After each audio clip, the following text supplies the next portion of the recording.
Hey traders, let's talk about just crypto. It's up 45% in the last 30 days and sitting around $0.075 right now. And here's the interesting part. 24-hour volume is picking up strong, meaning people are jumping in. So, what's next?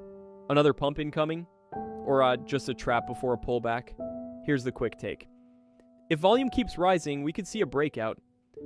But if momentum slows, this might be profit-taking territory. Smart move, don't chase blindly. Wait for confirmation. Stay sharp, trade smart. Also, quick update. We've just released our latest just crypto price prediction update, support and targets revealed. Big moves could be ahead for just crypto. We've just dropped our latest analysis with key support levels and price targets you don't want to miss.